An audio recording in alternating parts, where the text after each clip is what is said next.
Welcome to the beginner's caricature tutorial, video number 2. And today we're going to draw my friend Jin. And this is the caricature version of her. It's a little bit more of a stylized caricature.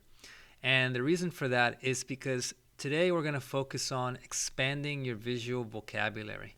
We're going to get reference material from more experienced caricaturists and try to apply it to your work because it's a really good idea to do that in order to just up your game. So let's get started. As always, step 1 is observation. So how is Jin's face different than the standard face? Well, obviously, the first thing is her big toothy smile. I mean, that's where this caricature is going to be at. Besides that, her eyes are little slits with a slight downward slope on the ends. Her ears are small, and her hair on her right-hand side is a little wild. You can play around with that. So those are my observations, and now we're ready for step 2.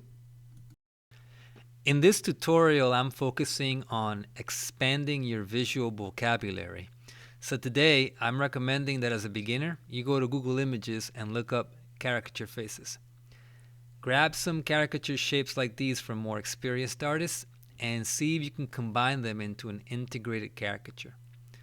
It's like when I used to play basketball and I tried to integrate how Larry Bird shot the ball into my own game. I mean, that never worked in basketball for me, but whatever. I mean, it's going to work here. It's a way of expanding your caricature game.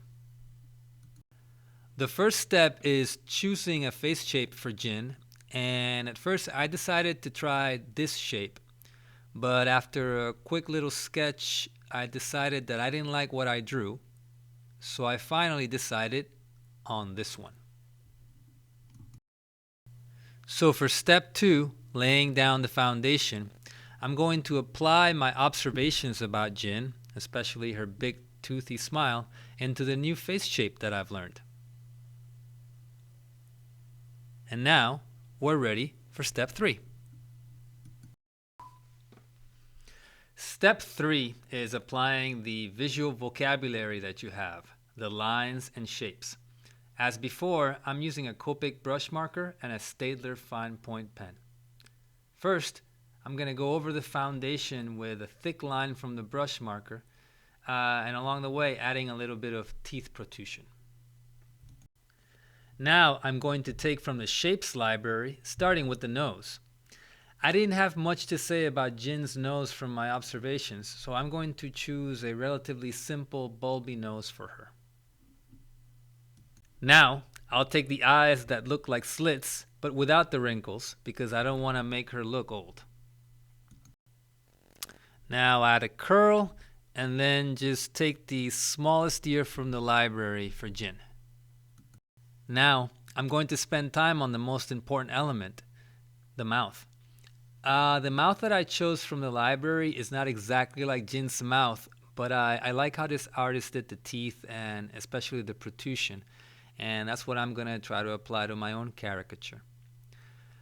For the teeth and the gums, you definitely want to apply a thinner line, and a trick a lot of artists use, like this one, is to leave the line between the teeth uncompleted. You don't want to go all the way through.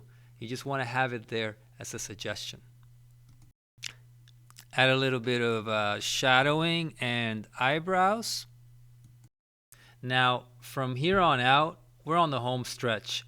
The most important elements of Jin's face are there. The likeness is already there. So from here on out, you don't want to overthink the rest of the caricature. So for example, with the hair, just make sure you get the shape right and put some curls that stick out somewhere in there.